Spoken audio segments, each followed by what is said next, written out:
को बिना शोरगुल किए दुनिया भर की चर्चा को न करके केवल भगवत चर्चा को श्रवण करने के लिए बैठते हैं तो हनुमान जी महाराज उनको एक चीज नहीं अष्ट सिद्धि और नवनिधि प्रदान कर देते हैं। और जिन कथे के बीच मानी बानी के गुठिया थे कासाक से लेकर के सास से लेकर के देवर की जेठानी के जात ले, तब फिर हनुमान जी महाराज ना गदा धर के खड़े भी रहते हैं, छोड़ते नहीं, कुदा कुदा के फिर पीटना चालू करते हैं। इसलिए कथा के पंडाल में जब भी आओ तो दुनिया की चर्चा दुनिया में समाप्त कर दो और यहाँ आओ तो केवल और केवल भगवत चर्चा होनी चाहिए। निंदा चुगली न जिनको सुहाए, बुरी संगत की रंगत न भाए। जब कथा में आओ तो दुनिया की चर्चा दुनिया में छोड़ देना, घर में छोड़ देना। यहाँ तो प्यूरिटी शुद्ध कथा होनी चाहिए। 4 घंटा बैठ करके आलथी पालथी मार करके और केवल कथा में दत्त चित्त होकर के कथा का रसस्वादन करना। हनुमान जी महाराज इतने प्रसन्न होंगे कि जो इच्छा करी हाँ मन मांगी, प्रभु प्रताप कछु दुर्लभ नाही। जो भी इच्छा करके आप पाओगे वो मिलेगा। कब? जब कथा को नियम के अनुसार सुनेंगे तब। तो कथा का नियम क्या है?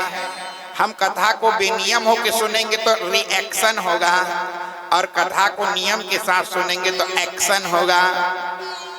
अगर कथा को नियम के साथ सुनेंगे तो इतना लाभ कि आप कल्पना नहीं किए हैं। जो आप कल्पना कर सब चीज पूर्ण होगा, क्योंकि कथा महारानी जैसा कल्प वृक्ष दुनिया में कोई नहीं है मेरे भाई बहनों। कथा को कामधेनु गाय कहा गया है, कथा को कल्प वृक्ष कहा गया है। कामधेनु के सामने में कोई भी व्यक्ति भूखा नहीं रहता कभी जिंदगी में। उसी प्रकार से कथा महारानी के शरण में आने वाला व्यक्ति कभी दुखी और भूखी हो ही नहीं सकता। अगर हम दत्त चित्त होकर के अगर भगवत शरणागति को स्वीकार कर लेते हैं तो हर मनवांछा को पूर्ण करने वाली है भगवान की कथा, अद्वितीय है मेरे भाई बहनों। इसलिए इस भगवान की दिव्यालौकिक गाथा को श्रवण करने के लिए बड़े भाव के साथ, देखो कथा में भाव होना चाहिए। भागवत में प्रथम चीज है भाव। अगर भाव नहीं है तो 7 दिन नहीं चाहे 70 साल तक नाक रगड़ते बैठे रहोगे ना तो एक बूंद भी लाभ मिलने वाला नहीं है। भगवान को पाने के लिए भाव का भूखा हूं मैं और भाव ही एक सार है। भाव से मुझको भजे तो भाव से बेड़ा पार है। अगर भवसागर से बेड़ा पार होना चाहते हैं मेरे भाई बहनों तो केवल भाव होनी चाहिए। सुनने में अंतर है। सब श्रोता रूप नहीं, कुछ सोते और सरोते हैं। ये मत मान लेना कि जितने हम लोग आए हैं सब ठोकर 100% श्रोता बन के आए हैं ना। ठोकर और 100% श्रोता बनने के लिए 2 दिन की कथा हमें केवल कथा सुनने लायक बनाएगी, चाहे आज की कथा हो चाहे कल की कथा हो। आज भी हमको बनाने के लिए बैठी आज की कथा कि हम कैसे श्रवण करें। क्या हम गए हर रस बरस बैठ गए तो कथा सुनना चालू हो गया ना? कैसे मान लेंगे कि कथा अब हम सुन रहे हैं करके? इसको सुनने का नियम है, सुनने की विधि है मेरे भाई बहनों। आज वही विधि का वर्णन भागवत के अंतर्गत किया जा रहा है। इसीलिए प्रथम दिन का नाम है महात्मा की कथा।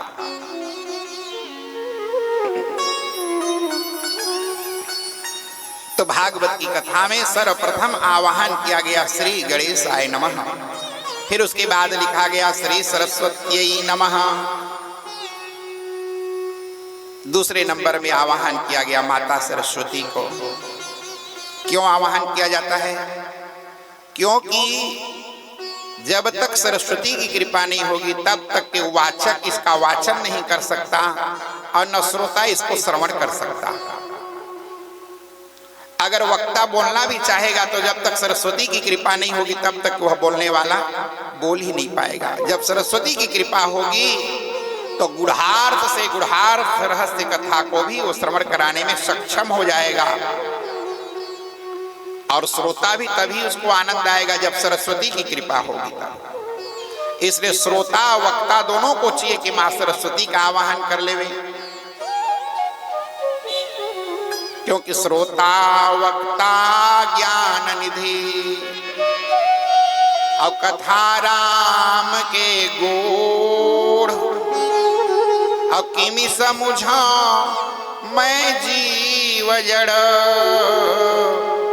और कलिमल ग्रसती विमूढ़।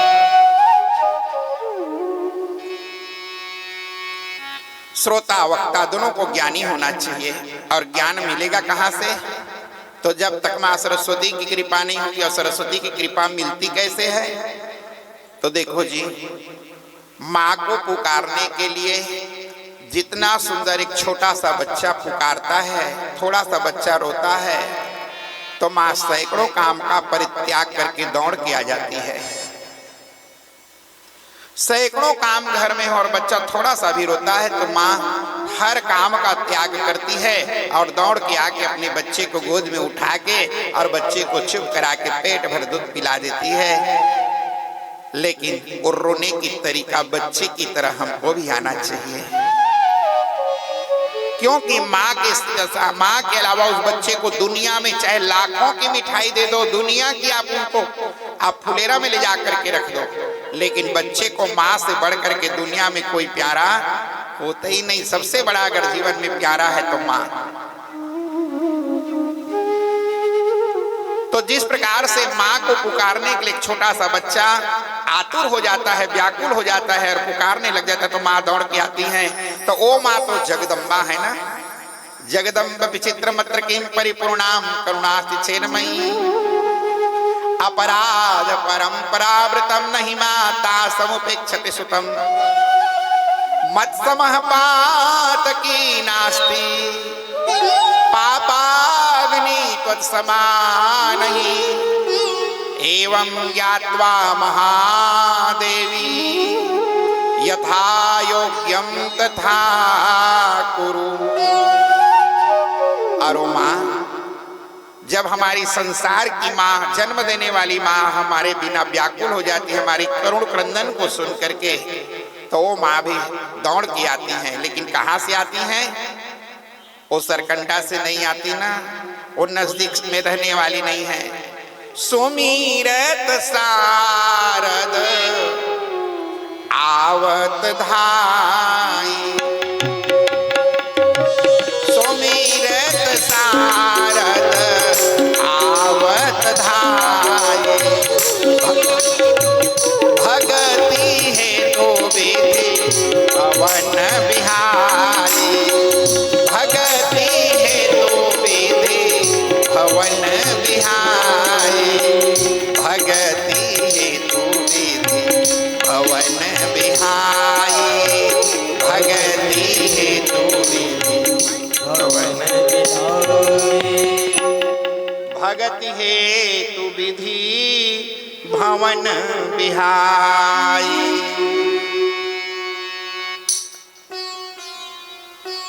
भगवती रहती कहाँ है? ब्रह्मलोक में रहती हैं। अब ब्रह्मलोक से माँ दौड़ करके आती हैं। अब ब्रह्मलोक से दौड़ करके जब माँ आती हैं और जब माँ की थकान, बद्रीनारायण में जैसे जाओगे और केदारनाथ में चढ़ते चढ़ते जाओगे थक जाते हैं, माँ भी दौड़ के आती हैं तो थक जाती हैं, लेकिन उनका थकान मिटता है कब? जब भगवत सरोवर रूपी कथा रूपी सरोवर में जब उनको स्नान कराया जाता है तो माँ का थकान मिट जाता है। रामचरित सर बिनु अनवाए जाई न श्रम कर कोटि उपाय, जब तक के राम कथा रूपी भगवत कथा रूपी सरोवर में माँ भगवती को डुबकी न लगाओ तो उनका थकान मिटने वाला। और भगवत कथा न सुना करके और दुनिया भर के किन्हे प्राकृत जनगुण गाना तो सिर धुन गिरा लगत पछताना। तो माता सिर को धुनने लग जाती, इस मूर्ख को मैं कहाँ के चले ज्ञान दे दिया। इसलिए इस गद्दी में बैठ करके जेगा वहीं यह चरित संभारे ते यह ताल चतुर रखवारे। ये वही चतुर हैं जिसको इसको संभाल करके जिसको गाना आता है, इसको संभाल के गाएं। भागवत की कथा में दुनिया की लौकिक चर्चा ना हो, भागवत की कथा में तो दिव्य अलौकिक कथा की चर्चा होनी चाहिए, भगवत कथा की चर्चा होनी चाहिए। तो सरस्वती प्रसन्न हो जाती हैं और वरदान देती हैं श्रोता को भी और वक्ता को भी। और जब वही बच्चा बड़ा होता है ना तो माँ से कहता है, माँ काय रे, जब मैं छोटा था ना माँ तो बहुत लाड़ प्यार करती थी, आजकल तू कपटीन हो गई है, वो आजकल माया नहीं करती। तो माँ कहती है, मैं कपटीन नहीं हुई हूं बेटा, कपट तेरे में आ गया है। पहले तू माँ के लिए रोया करता था, आजकल लड्डू के लिए रोता है। अगर तू मेरे लिए रोएगा ना तो आज भी तुम्हें मैं हर चीज देने के लिए तैयार हूं, लेकिन तू दुनिया के लिए रोता है। माँ ये कोई कड़खेत दे देते, माँ इधर के 2 ठन बिल्डिंग बने 2 ठन आउ दे दे। तू मेरे लिए तो रो के देख, माँ तू कब मिलेगी माँ। हम रोते किसके लिए हैं? नाती ले बढ़िया बना देता माँ, बढ़िया डिवीजन में पास हो जाती, बेटी के बिहाव लग जाती, ये सब हम रोते हैं माँ के पास। माँ कहती मेरे लिए तो एक बूंद आंसू टपका के तो देख। अरे जिसके लिए तू आंसू टपका टपका के रो रही है ना, रो रहा है ना, वही अरे एक दिन तो लाऊ डह डह के खाई है। हाँ, गारंटी केवल एक की लेना मेरे भाई बहनों, ये है परमात्मा।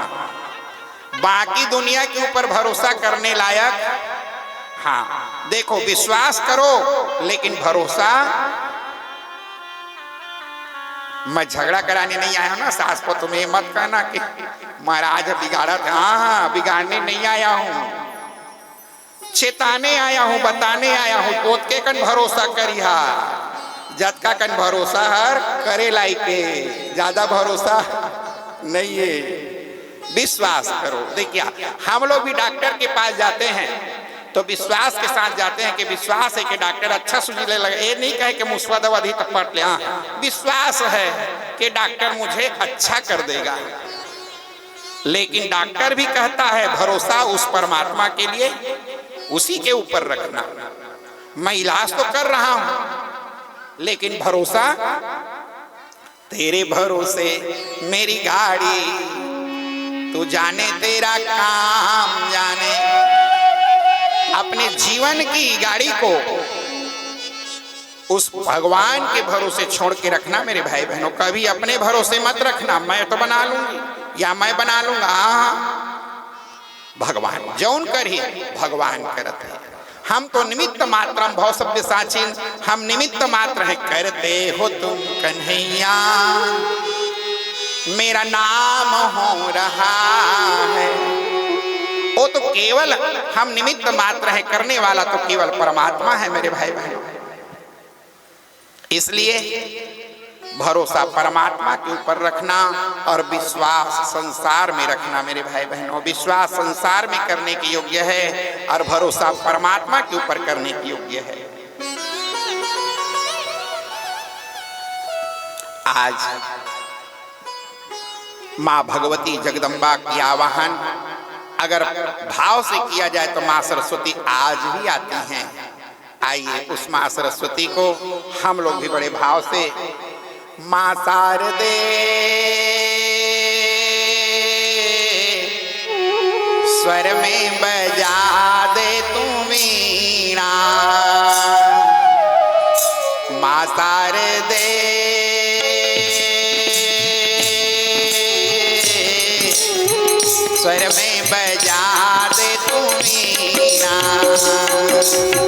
माता रे स्वर में बजा दे वीणा। माता रे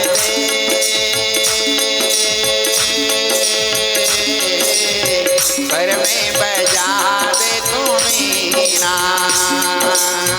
माता रे स्वर में बजा दे तू वीणा। बिगड़ी बना दे दर्शन दिखा दे तू। बिगड़ी बना दे तू दर्शन दिखा दे तू। बिगड़ी बना दे तू दर्शन दिखा दे तू। बिगड़ी बना दे तू दर्शन दिखा दे तू। स्वर में बजा दे तू वीणा। स्वर में बजा दे तू वीणा। माता रे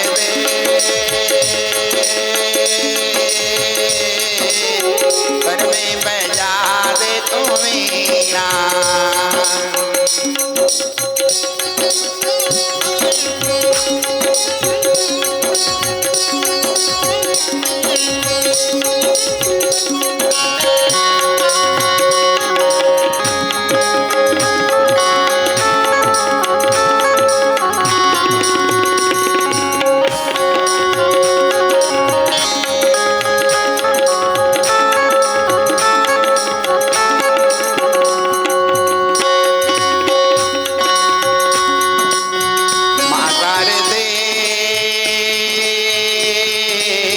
स्वर में बजा दे तू वीणा। माता रे स्वर में बजा दे तू वीणा। माता रे स्वर में बजा दे तू वीणा। आइए माँ भगवती के जो भी व्यक्ति इन 12 नाम का बड़े भाव से उच्चारण करते हैं, नाम को लेते हैं, तो माँ भगवती की कृपा उनके ऊपर में प्राप्त होने लग जाती है। वो 12 नाम क्या है? सभी लोग बोलेंगे। प्रथमम भारती नाम, बोलिए प्रथमम भारती नाम। द्वितीयं च सरस्वती, बोलिए द्वितीयं च। तृतीयं शारदा देवी, तृतीयं शारदा देवी। चतुर्थं हंसवाहिनी, चतुर्थं हंसवाहिनी। पंचमं जगती ख्याता, पंचम जगती ख्याता। षष्ठं वागीश्वरी, षष्ठं वागीश्वरी। सप्तमं कुमती प्रोक्ता, सप्तमं दीप प्रोक्ता। अष्टमं ब्रह्मचारिणी, अष्टमं ब्रह्मचारिणी। नवमं बुद्धिदात्रीं च, नवमं बुद्धिदात्रीं च। दशमं वरदायिनी, दशमं वरदायिनी। एकादश्यां चंद्रकांत्या, एकादश्यां चंद्रकांत्या। द्वादश्यां भुवनेश्वरी, द्वादश्यां भुवनेश्वरी। माता रे दे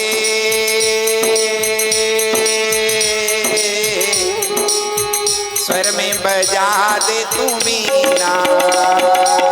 माता रे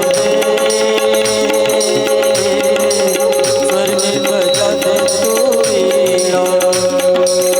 बिगड़ी बना दे तू दर्द दिखा दे तू। बिगड़ी बना दे तू दर्द दिखा दे तू। बिगड़ी बना दे तू दर्द दिखा दे तू। बिगड़ी बना दे तू दर्द दिखा दे तू। स्वर में बजा दे तू वीणा। स्वर में बजा दे तू वीणा माता रे दे,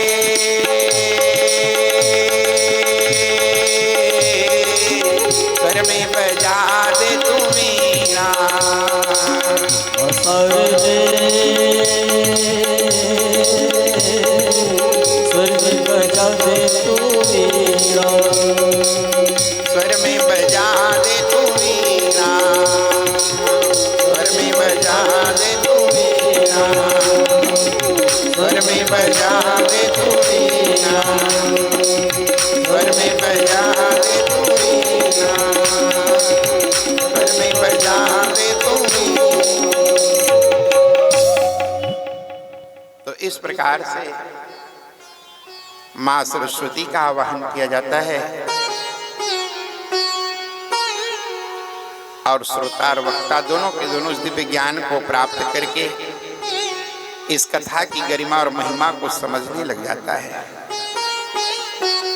इसके बाद में फिर लिखा जाता है श्री गुरुवेभ्यो नमः। अब सरस्वती की कृपा हो गई तो फिर अब गुरुदेव बोले हाँ, जिस प्रकार से पंचामृत को झोंकने के लिए हमें पात्र की आवश्यकता पड़ती है, उसी प्रकार से इस कथा रूपी अमृत को अपने हृदय में धारण करने के लिए गुरु कृपा रूपी पात्रता की प्राप्ति होती है। मेरे भाई बहनों, जब तक कि गुरु की कृपा नहीं होगी ना, तब तक यह कथा रूपी अमृत हमारे हृदय में ठहरने वाला नहीं है। इस कथा रूपी अमृत को अपने हृदय में ठहराने के लिए गुरु कृपा रूपी पात्रता की आवश्यकता है। तो गुरु कृपा परम आवश्यक है अपने जीवन में। और गुरु कृपा मिलती कैसे है? गुरु कृपा को पाने के लिए जिस प्रकार से परम सत्ता की ओर हम जाने के पहले जब तक कि गुरु कृपा को हम प्राप्त नहीं करेंगे, तब तक भगवान भी मिलने वाला नहीं है। इसलिए संसार सागर में पहली आवश्यक है गुरु कृपा। गुरु बिन भव निधि तरई न कोई, और जो बिरंच शंकर सम होई। चाहे संसार में आने के बाद चाहे वो ब्रह्मा विष्णु के जैसा ही क्यों न हो, उन्हें भी गुरु की आवश्यकता पड़ती है। क्योंकि भगवान को पाने के लिए दुर्लभो सद्गुरुर्देव, संसार में अगर कोई दुर्लभ है मेरे भाई बहनों, तो दुर्लभो सद्गुरुर्देव शिष्य संतापहारक मंत्रदाता गुरु प्रोक्तो मंत्रस्तो परमो गुरु। जब तक के गुरु की कृपा, गुरु रूपी मंत्र उनका जब हमें प्राप्त नहीं होगा, तब तक उस परमात्मा की ओर कोई भी जीव बिना गुरु कृपा के परमात्मा को प्राप्त किया ही नहीं जा सकता। जीवन में गुरु परम आवश्यक है, मार्गदर्शक होना परम आवश्यक है। और आज इस प्रकार से महाराज जी बतलाए कि राजन, जब अपनी गुरुदेव की कृपा प्राप्त करके उस परमात्मा को प्राप्त किया जाता है, इसलिए गुरुदेव का आवाहन किया गया। फिर इसके बाद में पहले श्री गणेशाय नमः, फिर श्री सरस्वत्यै नमः और फिर श्री गुरुवेभ्यो नमः। फिर इसके बाद श्रीमद् भागवत महापुराण, श्री कहते हैं श्रेष्ठ को, मद कहते हैं विचार को। जिसके अंतर्गत श्रेष्ठ विचार भरा हुआ हो उसी का नाम है श्रीमद्। और भागवत का मतलब क्या होता है? भागवत में 4 अक्षर है, भा ग व उत। तो भा का मतलब है भा भाति सर्वदे देशु, और ग का मतलब गायते नारदादि भी, और व का मतलब होता है वर्तते सर्वशास्त्रेषु, और त का मतलब तत्रियान प्रतिवादिनः। इसी का नाम है भागवत एक अर्थ में। और एक अर्थ में भागवत का मतलब भाया ने भक्ति, गया ने ज्ञान, व यानी वैराग्य और त यानी त्याग, जिसके अंतर्गत भक्ति, ज्ञान, वैराग्य और त्याग ये चारों चीज भर दिया गया हो, उसी का नाम है भागवत। इसीलिए इसका नाम पड़ा श्रीमद् भागवत। और महा यानी जो सबसे बड़ा हो। और पुराण का मतलब क्या होता है? पुराण का मतलब होता है जो आत्म तत्व को परमात्म तत्व में स्थापित करा दे, उसी का नाम है पुराण। और पुराण का एक अर्थ और होता है, पुरा अपि नवम इति पुराणम, जो कभी पुराना ना हो उसी का नाम है पुराण।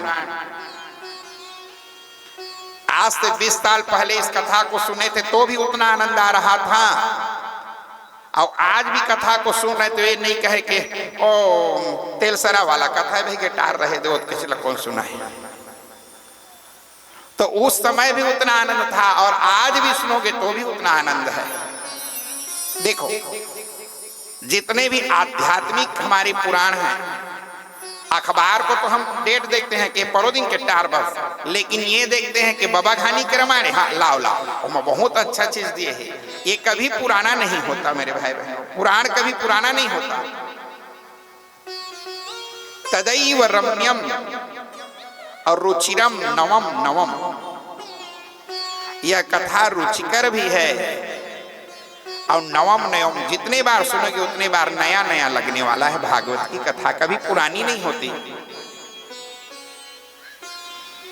तो इस प्रकार से भागवत की कथा में श्रीमद् भागवत महापुराण, जिसका सर्वप्रथम श्लोक आता है, सभी लोग दोनों हाथ जोड़ लीजिए, रीढ़ की हड्डी सीधा करके बैठे और सभी लोग बोलेंगे सच्चिदानंद रूपाय, बोलिए सच्चिदानंद रूपाय, विश्वोत्पत्त्यादि हेतवे, विश्वोत्पत्त्यादि हेतवे, तापत्रय विनाशाय, तापत्रय विनाशाय, श्री कृष्णाय वयं नुमः, श्री कृष्ण वयं नुमः, श्री कृष्णाय वयं नुमः, श्री कृष्णाय वयं नुमः, श्री कृष्णाय वयं नुमः, श्री कृष्णाय वयं नुमः। यह है भागवत का प्रथम श्लोक। इसमें क्या दिया गया है, क्या भरा हुआ है? देखो भगवान का संपूर्ण परिचय इस प्रथम श्लोक में भर दिया गया। हम लोग भी जब किसी के बारे में जानना चाहते हैं ना, तो पहले उसके रूप के बारे में पूछते हैं। जब बेटा का विवाह लगाते हैं या बेटी का विवाह लगाते हैं तो पहले पूछते हैं दिखम में कैसा है भैया, थोड़ा ठीक ठाक तो दिखता है ना। तो पहला परिचय होता है रूप का। और दूसरे नंबर का परिचय क्या होता है? पहला तो रूप, और दूसरा परिचय होता है वो करता क्या है, डॉक्टर है, मास्टर है, कलेक्टर है, इंजीनियर है, क्या है। दूसरे नंबर का परिचय लेते हैं वो करता क्या है, और तीसरा परिचय पूछते क्या है, वो स्वभाव कैसा है। ये तीन चीज का परिचय होता है मेरे भाई बहनों संसार में। तीन चीज को जिन्होंने संभाल लिया, माने भवसागर में अपने आप को संभाल लिया। पहला परिचय है रूप, लेकिन इस रूप की कोई गारंटी आज 20 साल पहले जैसे थे और 40 साल बाद भी वैसे रहेंगे, इसका कोई जरूरी भैया कब कहां पर क्या हो जाए इसका कोई ठिकाना। इसलिए रूप की गारंटी मत लेना, और रूप के पीछे दौड़ोगे तो केवल जीवन में दुख ही दुख है। अगर जीवन में परमात्मा की शरणागति की ओर जाना है मेरे भाई बहनों, तो इस रूप का परित्याग करके उस संसार के स्वरूप में अपने आप को अवस्थित करना होगा, क्योंकि रूप बिगड़ने वाला है और स्वरूप जिंदगी भर अडिग रहने वाला है। ये बाह्य जगत में जो दिखता है इसका नाम है रूप, और जो हम भीतरी में बैठ करके जिसका ध्यान में लगाते हैं उसका नाम है स्वरूप। शंकर सहज स्वरूप संहारा, भगवान शंकर स्वरूप को संभाल के रखे। लागी समाधि अखंड अपार, अखंड समाधि लगती है कब? जब हम सहज स्वरूप में आते हैं तब। और केवल रूप में रहेंगे तो मन दिन भर विचलित होते रहेगा। इसलिए हमें जीवन में रूप के पीछे नहीं, हमें तो स्वरूप में अवस्थित होना है। लेकिन भगवान का रूप कैसा है? तो भगवान का रूप है सत चिद आनंद स्वरूप है परमात्मा। अगर कोई पूछे भगवान कैसे हैं तो उत्तर क्या दोगे? तो भगवान का एक स्वरूप है सत्य। इसीलिए भगवान की सत्य स्वरूप की विशेष पूजा होती है मेरे भाई बहनों। जो व्यक्ति जितना झूठ फरेब में फंसता है ना, उसका जीवन उतना ही संकटमय हो जाता है। और जो व्यक्ति जीवन में सत्य के मार्ग पर चलता है तो सत्य परेशान तो होता है लेकिन परास्त नहीं होता। दुनिया के लोग सत्य के आचरण करने वाले, सत्य के मार्ग पर चलने वाले को परेशान कर देंगे। राजा हरिश्चंद्र को कितना तकलीफ मिला होगा, कल्पना कीजिए आप, लेकिन परास्त नहीं हुआ। तो भगवान का एक रूप है सत्य और दूसरा स्वरूप क्या है? भगवान का चिद, चिद यानी ज्ञान, चिद यानी प्रकाश। भगवान स्वयं प्रकाश्य प्रकाशक राम, भगवान साक्षात ज्ञान स्वरूप है, प्रकाश स्वरूप है परमात्मा। और तीसरा क्या है? आनंद। भगवान के शरण में जाओगे तो केवल आनंद ही आनंद है। इतना ठुमका आप अपने घर में नहीं लगा पाएंगे जितना आनंद आपको यहां आएगा।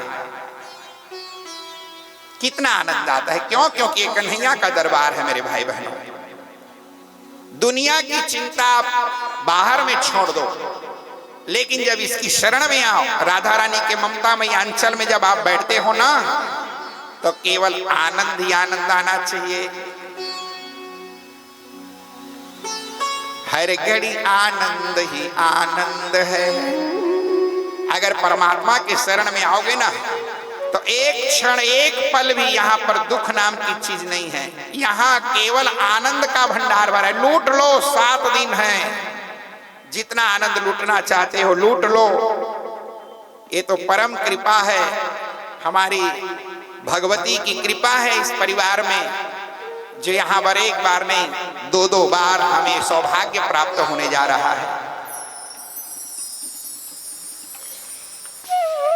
दुनिया में सब चीज मिल सकता है मेरे भाई बहनों, लेकिन ये 7 दिन का जो सत्संग है ना, बहुत दुर्लभ है। दुनिया में संपत्ति कमाया जा सकता है लेकिन सत्संग बहुत दुर्लभ है। आज हम परम सौभाग्यशाली हैं जो आज भगवत शरणागति की ओर ले जाने के लिए हमारी बहन के द्वारा, हमारी गोस्वामी जी के द्वारा इतना सुंदर भव्य आयोजन किया जा रहा है। और हम सब के सब, भगीरथ तो एक होता है मेरे भाई बहनों, लेकिन उसमें भगीरथ की गंगा में डुबकी लगाने के लिए लाखों चिड़ैया पी के तृप्त होते हैं, लेकिन एक को भगीरथ बनना पड़ता है। मैं तो अपने बहन को बार बार और उनके पूरे परिवार को बहुत धन्यवाद, भूरी भूरी धन्यवाद, जो इस मार्ग के लिए हम सब को आज प्रशस्त करने का, हमें सभी लोगों को कन्हैया की शरणागति की ओर ले जाने का सौभाग्य प्राप्त जो हुआ है, तो केवल इनकी दिव्य विचार के द्वारा हमें सब प्राप्त हुआ है। और ऐसा विचार जिस परिवार में आ जाए तो मेरे पक्का है मेरे भाई बहनों की कन्हैया की कृपा उस परिवार में कभी नहीं छूटेगी, कभी नहीं छूटेगी।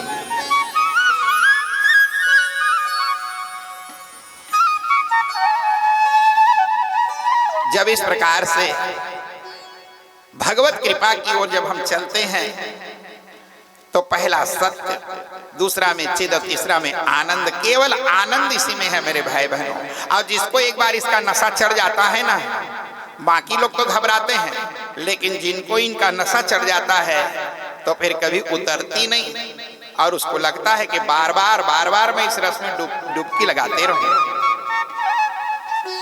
ये नशा ऐसा नशा है, दुनिया की नशा तो उतर जाती है मेरे भाई बहनों, लेकिन ये नशा ऐसा है जितना डूबोगे उतना चढ़ेगा, जितना डूबोगे उतना चढ़ेगा, कभी उतरने वाली नहीं है ये नशा। भांग वसूटी और सुरा उतर ही जात प्रभात, लेकिन नानक हमरी नानका चढ़े रहत दिन रात। ये नशा दिन रात 24 घंटा, ये भक्ति की नशा ऐसी नशा है जो एक बार जिसको ये नशा चढ़ जाती है फिर कभी उतरती नहीं है ये नशा।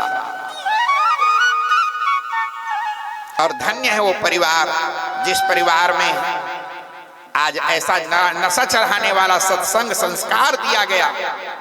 मैं तो धन्यवाद देता हूं उस कौड़िया के पानी को और उन बाबूजी को और माताजी को, जिन्होंने अपने पूरे परिवार को एक सूत्र में संजो करके, संपत्ति देना बड़ी चीज नहीं है मेरे भाई बहनों, जो संस्कार में इन छोटे छोटे बच्चों में मैं देख रहा हूं तो मेरा हृदय आनंद से भर जाता है कि जो बीज आज संकल्प करके यहां से किया गया, उन बुजुर्गों की आज आशीर्वाद इस सब बच्चों में परिलक्षित हो रही है। ये बुजुर्गों की आशीर्वाद है, आप लोगों के माता पिता दादी दादा की आशीर्वाद है, आप लोगों के परिवार में अटूट आशीर्वाद है। आज सब के सब पल्लवित हो रहे हैं, इस मार्ग की ओर प्रशस्त हो रहे हैं। उन बुजुर्गों की आशीर्वाद और कृपा है आप लोगों के ऊपर में, जिन्होंने अपने जीवन में संपत्ति को महत्व नहीं दिया, जिन्होंने जीवन में सत्संग को महत्व दिया, संस्कार को महत्व दिया। इससे बढ़कर के दुनिया में संपत्ति हो ही नहीं सकती मेरे भाई बहनों। आज इस प्रकार से सच्चिद आनंद स्वरूप है परमात्मा। दूसरे नंबर में भगवान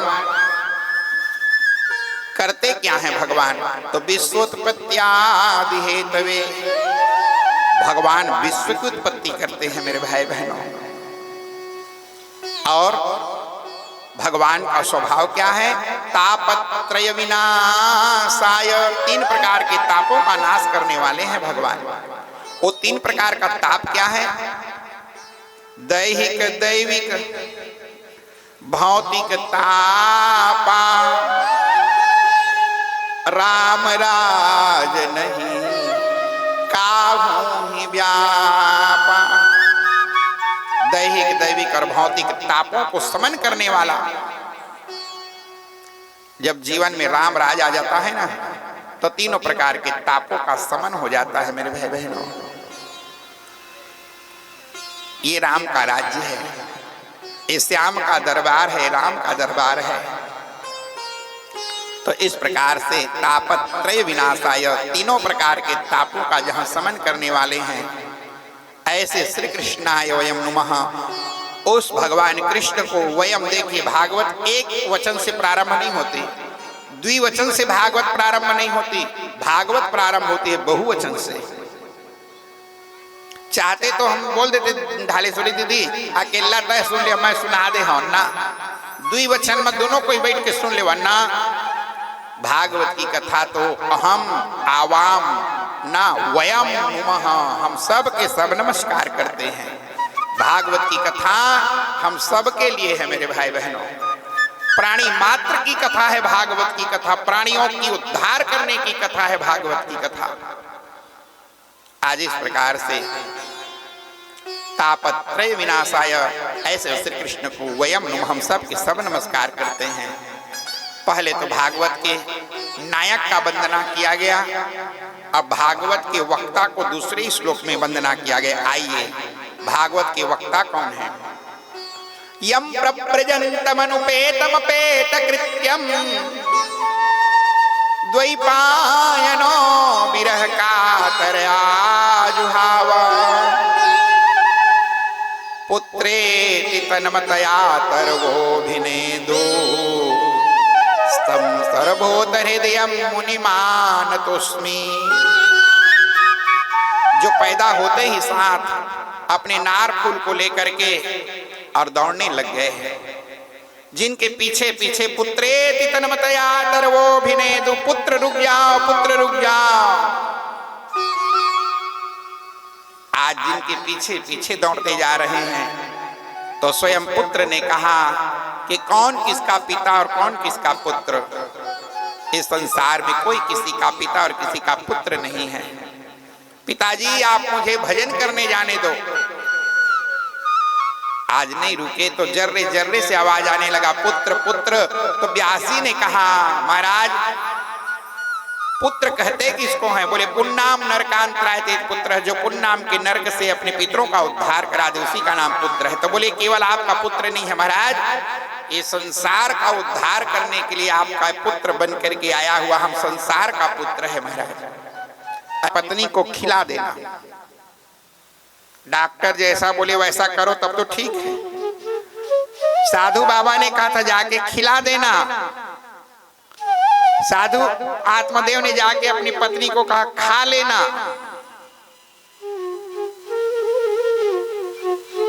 धुंधली पूछी, गोल बाजार वाला है, सेव है किसना? ही नहीं, महाराज के प्रसाद है। तो प्रसाद खाने से क्या होगा? तो बोले हमारे घर में बड़ा सुंदर बच्चा आ जाएगा। अरे बाप रे, रोने लगी चिल्ला चिल्ला के। बहन आई हुई थी, बोले क्यों, क्या हुआ दीदी, क्यों रो रही हो? बोले देख ना तेरे भाटो ये फल लेकर के आया, इसको खाऊंगी तो बच्चा पैदा हो जाएगा, इसके लिए तू रोती है। बोले चिंता मत कर, 1 महीना की गर्भवासा भी मैं हूं दीदी।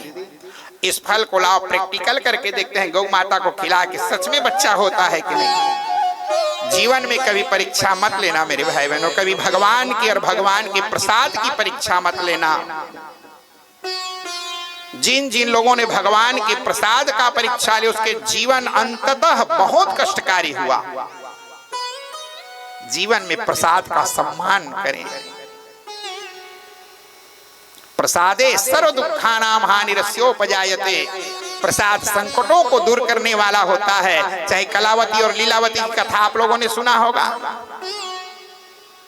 जब कलावती प्रसाद का परित्याग करके जाती है तो पति नाव सहित अदृश्य हो जाता है, और उसी भगवत शरणागति में जाने के बाद उसको पति की प्राप्ति होती है।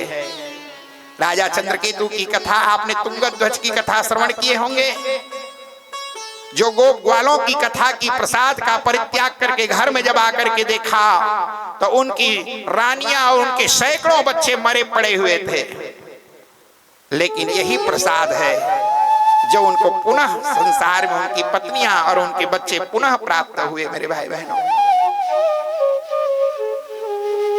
जीवन में कभी प्रसाद का परित्याग मत करना, कभी अवहेलना मत करना, कभी अपमान मत करना प्रसाद। लेकिन प्रसाद की प्रैक्टिकल किया जा रहा था, गौ माता को खिला दिया गया और पेट में कपड़ा भरने लगी। 2 महीना, 3 महीना, 4 महीना, 5 महीना, 6 महीना, 9वां महीना हो गया। आत्मदेव बड़े प्रसन्न थे, अब मेरे घर में बच्चा पैदा होने वाला है। समय गुजरने लगा। जब समय गुजर रहा था, ठीक उसी समय की बात है, महाराज जी बतलाए कि राजन, जब समय गुजर रहा था, 9 महीने के बाद बहन का बेटा हुआ। उस बहन के बेटे को लाके गोद में दीजिए, कपड़े को छोड़ के कहा, स्वामीनाथ मुझे पुत्र रत्न की प्राप्ति हुई है। आत्मदेव गदगद हो गए। नारी चरित्रम पुरुषस्य भागम दैवो न जानीत कुतो मनुष्य।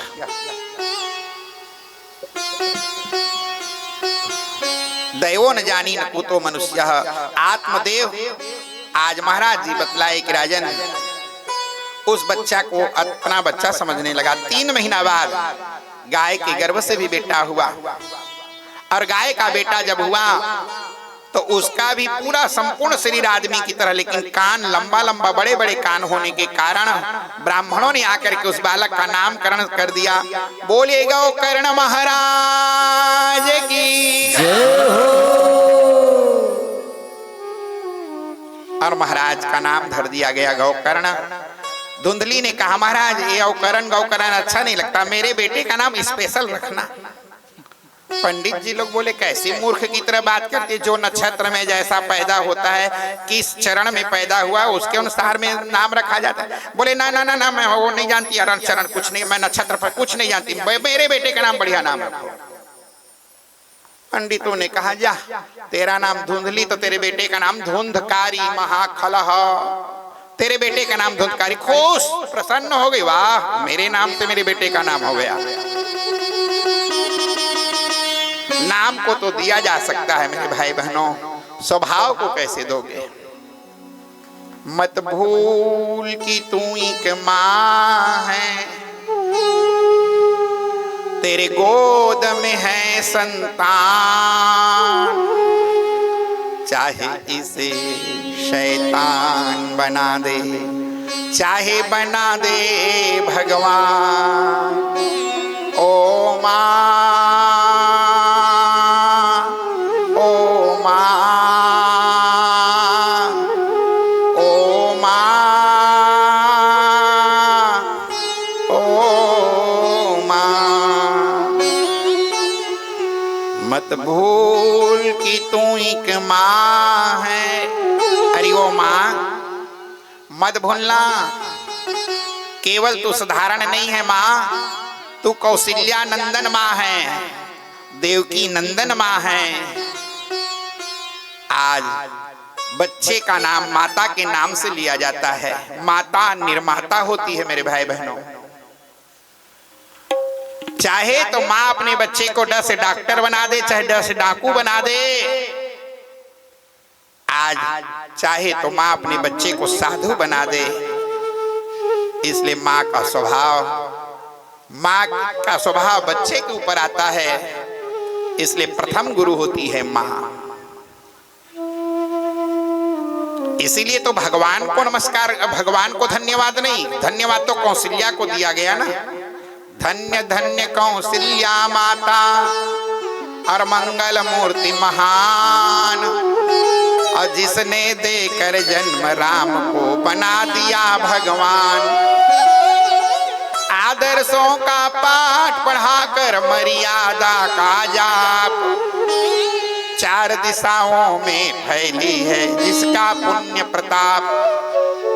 जिसकी अंतः की उजास से हुआ विश्व कल्याण। अधन्य धन्य कौशल्या माता मंगल मूर्ति महान। उस धन्य है उस माँ को जिन्होंने अपने बेटे को राम बना दिया, जिन्होंने अपने बेटे को श्याम बना दिया। मत भूल कि तू एक माँ है।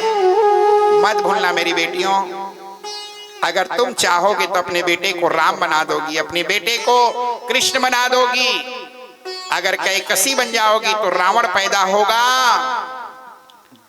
अगर संसार में शूर्पणखा कैकई आदि जब बनोगे ना तो आपके बच्चे मुश्किल में पड़ जाएंगे। भक्त होने के बावजूद भी भरत को रोना पड़ जाएगा माँ के कारण। इसलिए मत भूल कि तू एक माँ है। दोनों बच्चे पल बढ़ के तैयार होने लगे। उसी गौ माता के दूध को धुंधली अपने बेटे को पिला देती थी, और वो बेचारा गाय का जो बेटा था गौकर्ण था। रहे भरोसा राम के पर्वत में हरियाण। लेकिन भगवान के भरोसा, और गौकर्ण बचपन से बहुत विद्वान था, और धुंधली अपने बेटे धुंधकारी को अपना अधिकार बतलाने लगी। दुनिया के जितना कुकर्म था उस धुंधकारी में आने लगा बचपनावस्था से।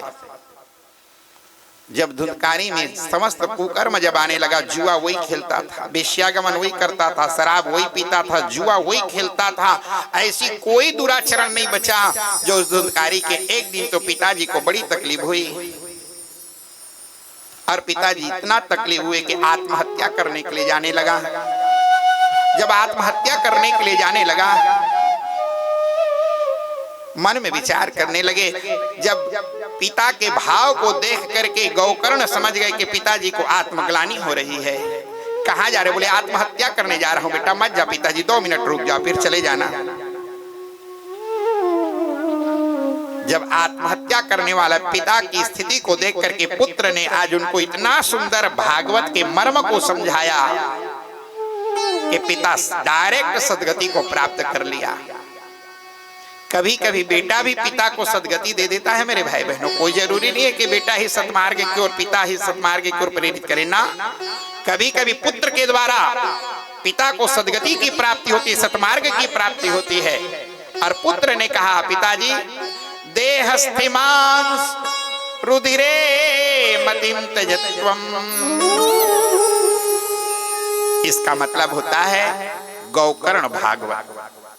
जो व्यक्ति इस गौकर्ण भागवत को अगर श्रवण करता है तो जीवन में कभी पितृदोष नहीं रहता मेरे भाई। इसलिए अगर हो सके तो गौकर्ण भागवत की पाठ 2 श्लोक जरूर अपने जीवन में इसको उतारो। आइए, वो गौकर्ण भागवत क्या है, जिसके श्रवण कर देने मात्र से संपूर्ण पितृदोष अपने आप समाप्त हो जाता है। आइए सभी लोग दोनों हाथ जोड़ लीजिए और बड़े भाव के साथ रीढ़ की हड्डी सीधा करके बैठ करके दोनों हाथ जोड़ करके देहस्थिमान सुरुधिरे भिमतिम त्यजत्वम जाया सुतादिसु ममता विमुंच्य पश्यानिसं जगदिदं क्षणभंगनिष्ठः वैराग्य राग रसिको भवभक्तिनिष्ठः धर्मं भजस्व सततं त्यज लोक धर्मान् सेवस्य साधु पुरुषान् जहि काम तृष्णाम् अन्यश्च दोष गुण चिंतन मासु मुक्त्वा और सेवा कथा रस महो नितराम पिबत्वम सेवा कथा रस महो नितराम पिबत्वम। बोले भागवत महापुराण की जय हो। ये भागवत का बड़ा सुंदर मर्म है मेरे भाई बहन। पिताजी देहस्थिमांस रुधिरे विमतिम त्यजत्वम, देह अस्थिमांस में अपने मन को लगा करके पिताजी आप इसके मन को हटाइए। आप जाया सुतादिसु ममता विमुंच, जाया कहते पत्नी को, सुत कहते हैं पुत्र को। कब तक पत्नी के पीछे पड़े रहोगे, कब तक पुत्र के मोह में पड़े रहोगे पिताजी। पश्यानिसं जगदिदं क्षणभंगनिष्ठा, ये संसार क्षणभंगुर जीवन की कलिका, कल प्रात को जाने खिली न खिली, रटले हरि नाम हरि रसना, फिर अंत समय में हिली न हिली। इसलिए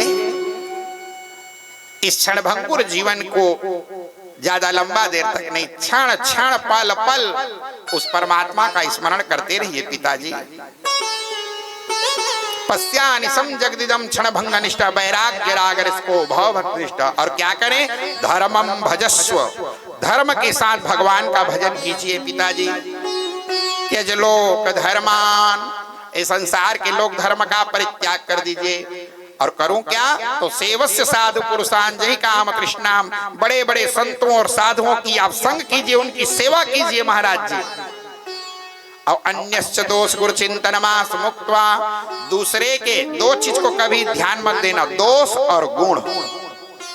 कतको गुणवान है तब वो पीछू मत पड़ना, और कितनों भी दोष हो तो भी मत पाछू पड़ना।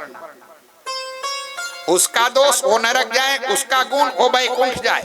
हमको अपना देखना है, हमको दुनिया के पीछे नहीं पड़ना है। हमारा एक क्षण, हमारा एक पल भगवत भजन के बिना, भगवत स्मरण के बिना तेरा पल पल बीता जाए, मुख से जप ले नमः शिवाय। तेरा क्षण, तेरा पल बिल्कुल बीतने न पाए। ओम नमः शिवाय, ओम नमः शिवाय। तेरा पल पल बीता जाए, मुख से जप ले नमः शिवाय। तेरा पल पल बीता जाए, मुख से जप ले नमः शिवाय। तेरा पल पल बीता जाए, मुख से जप ले नमः शिवाय। तेरा पल पल बीता जाए, मुख से जप ले नमः शिवाय। नमः शिवाय, ओम नमः शिवाय, ओम नमः शिवाय, ओम नमः शिवाय, ओम नमः शिवाय, ओम नमः शिवाय, ओम नमः शिवाय, ओम नमः शिवाय, ओम नमः शिवाय, ओम नमः शिवाय, ओम नमः शिवाय, ओम नमः शिवाय। जीवन में क्षण क्षण पल पल बिल्कुल बीतने मत दो। भागवत हमें 7 दिन तक यही बात बार बार प्रयास करती है कि निरंतर स्मरण करो, निरंतर स्मरण करो। क्षणभंगुर आज पिताजी देहस्तिमांस रुद्रे विमतिम तजत्वम जाया सुतादि सुममता विमुंच पस्यानि सम जगदिदम क्षणभंग निष्ठा वैराग्य राग रसको भव भक्ति निष्ठा धर्मम भजस्व सततम त्यजलोक धर्मान सेवस्य साधु पुरुषान जहि काम अन्यस्य दोष गुरु चिंतनमास मुक्त्वा सेवा कथा रसमहो नितराम पिबत्वम। निरंतर पान कीजिए किसका? भगवत कथामृत का पान कीजिए आप। आज महाराज जी बतलाए कि राजन इस प्रकार से, और वहीं धुंधकारी के इसके बिछोह में पिताजी को आत्मग्लानि हुई आत्मदेव को, और वहीं आत्मदेव गोकर्ण महाराज के अज्ञान उपदेश के माध्यम से संतों की सेवा करते हुए परम धाम को प्रस्थान किए। और इस प्रकार पिता के न रहने पर माता जी को प्रताड़ित करने लगा, भाई भी जंगल की ओर चले जाके भजन करने लगा, माँ को प्रताड़ित करने लगा, माँ की पूरे चीज को संपत्ति को उठा करके वेश्याओं को दे दिया गया। धुंधली जो थी वो भी सूखे कुएं में जाके कूद के आत्महत्या कर लेती है। देखो, अगर बच्चे को कुसंस्कार दोगे ना तो माँ को आत्महत्या करना पड़ता है। कब? जब बच्चा अच्छा नहीं होगा तब। तोर बबला पानी मत दे, तोर बूढ़ी दाई कर मत बोल, तब फिर चिंता मत कर। आज वो दादी और दादा को पानी नहीं देगा, बोलेगा नहीं ना, तो कल तुम्हारे लिए भी वही लागू करेगा। कभी जीवन में ऐसा संस्कार बच्चों को मत देना जो तुम्हें स्वीकार ना हो। जो तुम्हें अच्छा लगता है वही बच्चों को देना। आज यही स्वीकार। एक ही बात याद रखना मेरे भाई बहनों, भागवत की कथा अकल्पनीय है, अद्वितीय है। भागवत की कथा, भागवत की कथा को सुनने के बाद हमारे परिवार में स्नेह, प्रेम, एक दूसरे के प्रति दिव्य भाव प्रकट होनी चाहिए। ये भागवत की कथा जीवन को सरस बनाती है, नीरस नहीं बनाती।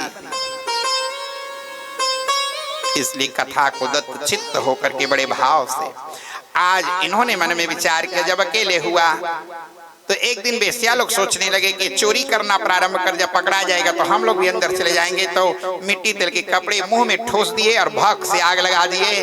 अब भर भर भर भर जल भर करके उसी समय धुंधकारी की प्राणांत तो हो जाती है।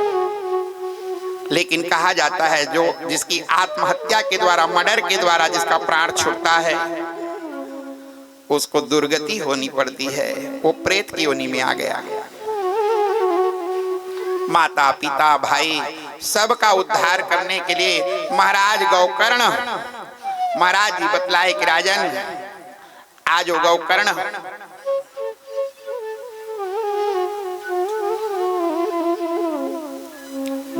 जो था गया जी में जाकर के श्राद्ध तर्पण करने लगा। जब गया जी में श्राद्ध तर्पण आदि करने के बाद महाराज जी बतलाए कि राजन घर में आके देखे तो प्रेत के रूप में था। धुंधकारी ने रोने लगा। धुंधक ने रो कर कहा करो लाख व्रत दान, लेकिन मिट सकता नहीं नर का कर्म प्रधान। लाओ तिल भर खाओ सिल भर तो घर में अन्न न जुड़ता है। तंत्रों से व्याधि न टलती है, फूंक से पहाड़ ना टलता है। मेरे उन घोर कुकर्मों को हर सकते हैं व्रतदान नहीं। अब प्रभु की न्यायशाला है वह कोई रिश्वत का दुकान नहीं। भैया मेरा उद्धार कीजिए। तो गया श्राद्ध में बोले नहीं भैया मेरा उद्धार जी न साइकिल के एक्सिल पहुंचते पहुंचते छिट्टा गया हो ना अटन्हा साबुन में छूटने वाला, उसके लिए विशेष मेहनत करना पड़ेगा।